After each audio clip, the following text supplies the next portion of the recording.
I think there's no traveling involved. It's like it's teleportation.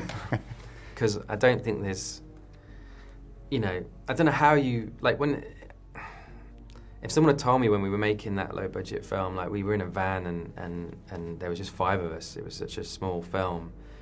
If someone had said the next movie you do is Godzilla for Warner Brothers and we'll be around the whole world, I'd just never have believed you.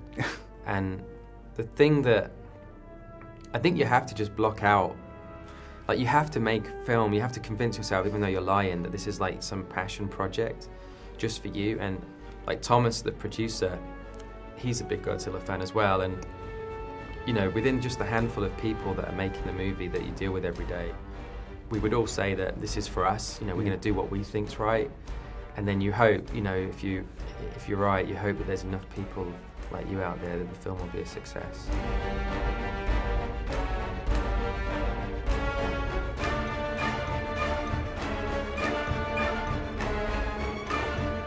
No, I mean, I know what you mean. It's like, you have to like decide, do you want to make this, you know, it's like, you know, there's the big fan base, right? But the majority of people have not, like you say, have maybe never seen a movie or glimpsed something or seen an image or something.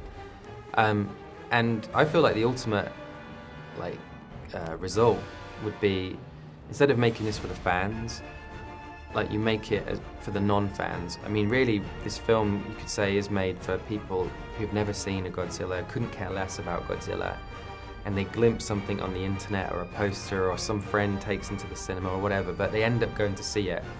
And I hope, my hope is that they watch it and at the end they go, that was nothing like I was expecting. And they felt some emotion, they felt some, you know, they were afraid and had some goosebumps and all those things. And I think that, you know, there is an assumption people think when they think about this movie, they think of the guy in the suit and the children, very child-friendly films, sort of the silly campness of some of the Godzilla movies. And I would say to them, like, I totally get it, but don't come if you're expecting that movie, because that's not the film we've made.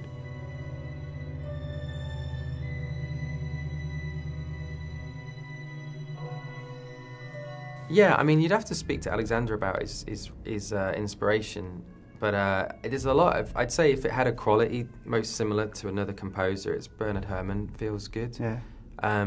Which is fantastic. I mean, Alexander, I think, is the modern, well, he's the modern Bernard Herrmann, the modern John Williams, the modern Ennio Morricone, you know, whoever you want. Yeah, and so it was a joy to work with him, and our film needed a lot of heart and soul, which is what people maybe aren't thinking of when they think of Godzilla. But there's some very emotional moments in the film, I hope, and a lot of that's to do with Alexander. Like, the themes and the motifs that he writes are just beautiful. I don't really have any, I try not, you know, you hire someone who's a genius and you don't want to limit them. Yeah. But I was very much like, I don't want any synthesizers, I don't want any all that stuff you see on TV. Like, I wanted a classic, and he got this 100-piece orchestra, and we recorded it in the same studio that they did all the MGM musicals in. And we had a choir, and it was very timeless, you know.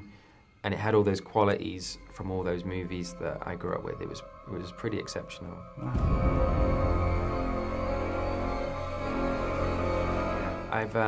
My next project is a holiday. Big holiday. But not near the coast. I feel like Godzilla knows what I've done, and he's going to come, and he's not happy with the way I've portrayed him. So I'm going to probably stay away from cities and coastlines. Okay, thank you. Thank you.